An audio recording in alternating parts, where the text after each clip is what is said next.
नमस्कार। भारतीय इतिहास की इस ऑनलाइन क्लास में आपका हार्दिक स्वागत है। काफ़ी दिनों से हम जो फर्स्ट ग्रेड जीके पेपर के लिए वीडियोस डाल रहे हैं, उसी में हालांकि अपना गुप्त काल चल रहा था, लेकिन सॉफ्टवेयर में थोड़ी प्रॉब्लम आने की वजह से उसको एक बार के लिए रोका है। आज एक नए टॉपिक के साथ अपनी शुरुआत करने वाले हैं, और ये जो टॉपिक आज मैं करवा रहा हूँ ये न केवल फर्स्ट ग्रेड के जीके पेपर में आएगा, इसके अलावा यूजीसी नेट के जो नॉर्मल पेपर होता है सभी का कॉमन, उसी में भी ये एक टॉपिक है। तो आज का अपना जो टॉपिक है प्राचीन भारत में शिक्षा व्यवस्था। तो ये एक वैसे देखा जाए तो फर्स्ट ग्रेड के साथ साथ यूजीसी नेट में भी इम्पोर्टेंट है। टॉपिक है अपना प्राचीन भारत में शिक्षा व्यवस्था। प्राचीन भारत में शिक्षा व्यवस्था एक महत्वपूर्ण टॉपिक है, और महत्वपूर्ण केवल इसलिए नहीं है कि हमें पढ़ना है, महत्वपूर्ण इसलिए भी है कि हमारे जो प्राचीन भारत का इतिहास और प्राचीन भारत की संस्कृति है उसके बारे में भी अपने को कुछ नॉलेज होना चाहिए। और जो प्राचीन शिक्षा व्यवस्था है इसकी भी एक अपनी विशेषता है। अगर भारतीय सभ्यता की बात करें तो प्राचीन भारतीय जो सभ्यता थी, जो सर्वाधिक रोचक और महत्वपूर्ण सभ्यता थी, इसके समांतर जो अन्य सभ्यताएं थी जैसे रोम है, यूनान है, ग्रीक, ये सारी की सारी जो सभ्यताएं हैं ये नष्ट हो गई, लेकिन हमारी भारत की संस्कृति आज भी जीवित है। तो इस प्राचीन भारत की जो संस्कृति है इसका अगर हमें समुचित ज्ञान लेना है तो इसके लिए आवश्यक हो जाता है कि प्राचीन भारत की शिक्षा व्यवस्था का भी हमें अनिवार्य रूप से अध्ययन करना चाहिए, क्योंकि 4000 वर्षों तक अगर इस प्राचीन भारतीय सभ्यता को सुरक्षित करने का कार्य किया है तो वो शिक्षा ने किया है। शिक्षा के क्षेत्र में भारत हमेशा से आगे था, और शिक्षा ने ही भारत की जो सभ्यता है इसको संजोए रखा, इसका प्रचार प्रसार भी किया। तो प्राचीन भारत की बात करें तो यहाँ जो शिक्षा व्यवस्था थी इसको विशेष रूप से महत्व भी दिया जाता था। शिक्षा को पूर्णतः महत्व था, वो चाहे जैसे भी व्यवस्था हो। वर्तमान के समय के हिसाब से तो व्यवस्था नहीं थी, लेकिन फिर भी जो प्राचीन भारत की शिक्षा व्यवस्था थी वो एक महत्वपूर्ण संस्कृति को संजोए रखने के लिए आवश्यक थी। और हमारे ऋषि मुनियों ने या जो आचार्य थे या जो राज्य थे उन्होंने भी इस शिक्षा व्यवस्था को बनाए रखने में अपना महत्वपूर्ण योगदान दिया था। तो प्राचीन भारत में जिस प्रकार शिक्षा को अत्यधिक महत्व दिया जाता था और ऐसा माना जाता था कि शिक्षा है वो मनुष्य के आध्यात्मिक और भौतिक उत्थान के लिए अनिवार्य रूप से होनी चाहिए। नैतिक रूप से बात करें तो नैतिक गुणों का विकास मनुष्य को शिक्षा के द्वारा ही दिया जाता है। शिक्षा के बारे में कहा जाता है कि शिक्षा मनुष्य का तीसरा नेत्र होता है, क्योंकि जिन गूढ़ चीज़ों को समझने के लिए एक अलग प्रकार की बुद्धि की आवश्यकता होती है, वो तीसरे नेत्र यानी शिक्षा के द्वारा प्राप्त हो सकती है। किसी तत्व के अगर मूल ज्ञान को प्राप्त करना है तो उसके लिए शिक्षा अनिवार्य होना चाहिए। और हमारे ऋषि मुनियों ने तो कह दिया था कि शिक्षा द्वारा जो बुद्धि प्राप्त होती है वही वास्तविक बुद्धि मानी जाती है। शिक्षा व्यवस्था को बहुत ज़्यादा सहयोग दिया था इन ऋषियों ने, और शिक्षा की भी महत्ता को इन्होंने स्वीकार किया था। जैसे कहा जाता है विद्या ददाति विनयम, विनय ददाति पात्रताम। पात्रताम का अर्थ होता है नैतिकता। विद्या के द्वारा विनय यानी नम्र भाव उत्पन्न होता है, और इसी नम्र भाव से व्यक्ति जो निपुणता को प्राप्त करता है। और ऐसा भी कहा जाता है कि जिस व्यक्ति को शिक्षा प्राप्त नहीं हुई या जो शिक्षा विहीन है वो पशु के समान माना जाता है। और पशु और मनुष्य, ऐसे मनुष्य यानी अगर कोई अशिक्षित मनुष्य है तो उसको उस पशु के समान माना गया है जिसके सींग और पूंछ ना हो। तो शिक्षा को बहुत महत्व दिया गया है इस समय। आगे अगर थोड़ा अपने बात करें कि इस प्राचीन शिक्षा व्यवस्था के जो पाठ्यक्रम क्या था, क्योंकि कुछ चीज़ें अपने एग्जाम की दृष्टि से भी जो इम्पोर्टेंट है उसको अपने देखना पड़ेगा।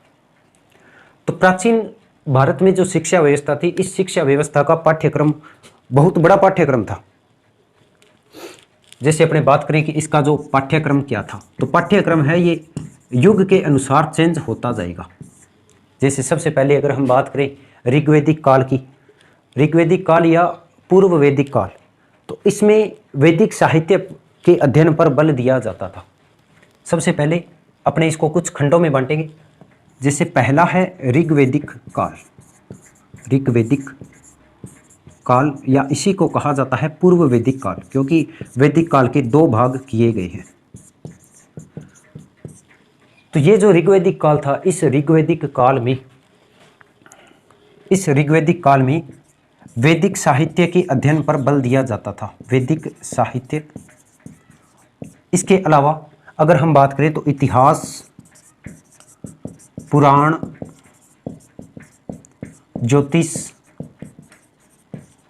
ये भी कुछ अन्य जो इसके अलावा खगोल विद्या, तो ये जो पाठ्यक्रम है ये ऋग्वेदिक काल में प्रचलित था।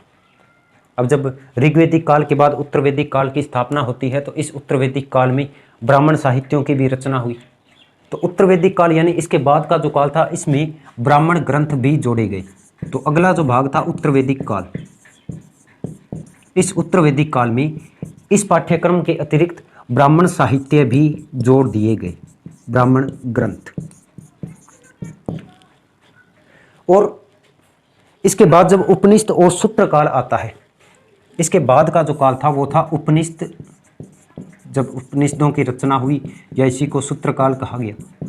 उपनिषद और सूत्र काल में जो वैदिक मंत्र थे, इन वैदिक मंत्रों के शुद्ध उच्चारण पर बल दिया जाता था। यानी जो कंठस्थ रूप से याद करते थे, जो छात्र या विद्यार्थी अध्ययन करते थे, इनको ज़्यादा से ज़्यादा शुद्ध उच्चारण पर बल दिया जाने लगा। तो ये विशेषता थी उपनिषद या सूत्र काल की। इसमें क्या था? वैदिक मंत्रों के शुद्ध उच्चारण पर बल। वैदिक मंत्रों के शुद्ध उच्चारण पर बल। शुद्ध उच्चारण पर बल, क्योंकि पहले कंठस्थ रूप से याद रखते थे। इसके अलावा ये जो सूत्र काल था या उपनिषद काल था, इस उपनिषद काल में वैदिक साहित्य को थोड़ा सरल बनाने के लिए, वैदिक साहित्य को सरल बनाने के लिए कुछ अन्य ग्रंथों की भी रचना होती है। जैसे अपने बात करें वैदिक साहित्य को सरल बनाने के लिए मुख्य रूप से 6 वेदांगों की रचना हुई। 6 वेदांगों की रचना, ये वेद के ही अंग है वेदांग। अब 6 कौन कौन से थे?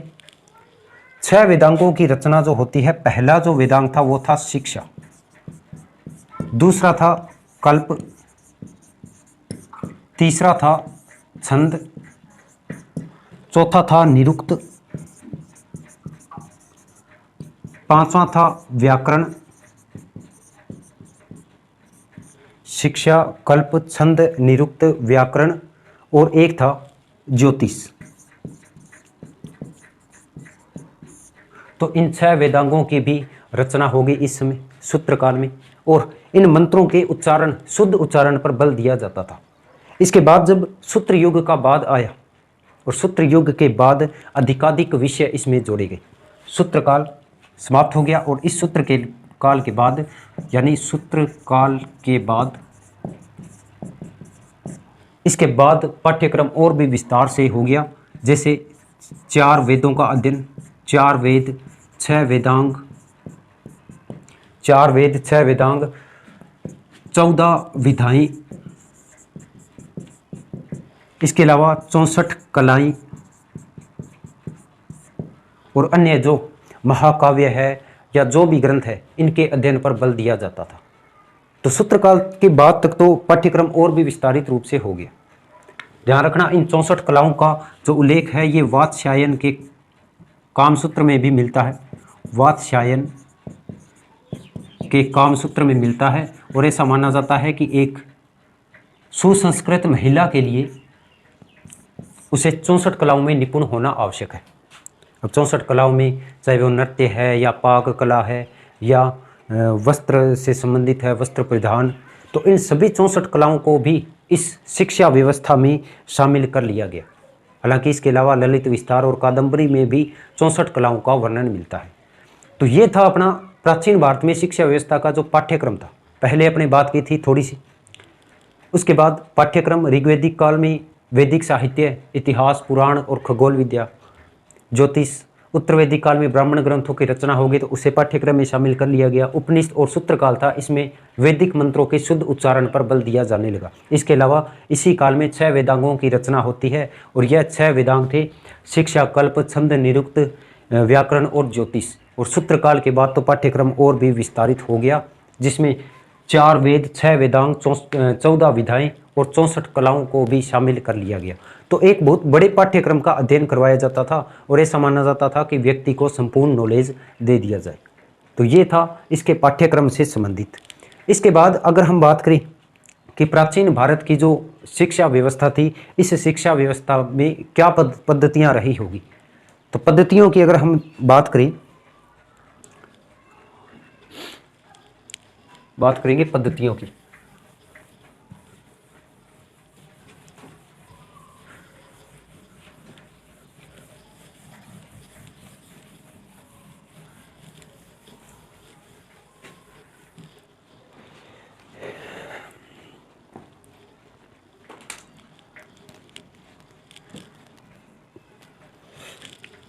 शिक्षा पद्धति क्या थी? शिक्षा पद्धति और शिक्षा पद्धति प्राचीन भारत में एक ही थी, गुरुकुल व्यवस्था। गुरुकुल व्यवस्था। और गुरुकुल व्यवस्था में छात्र यानी जो विद्यार्थी जो शिक्षा प्राप्त करेगा उसे गुरु के निवास पर ही रहना पड़ता था, अपने घर से दूर गुरु के आश्रम में शिक्षा प्राप्त करनी होती थी। अब यहाँ जो गुरुकुल होगा इसमें प्रवेश मिलेगा उपनयन संस्कार से, और जब शिक्षा पूरी हो जाएगी तब होगा समापवर्तन संस्कार। तो गुरुकुल में प्रवेश उपनयन संस्कार के द्वारा दिया जाएगा। और ऐसा जो छात्र गुरुकुल में रहता है इसे कहा जाएगा अंतेवासी। अंतेवासी। तो ध्यान रखना,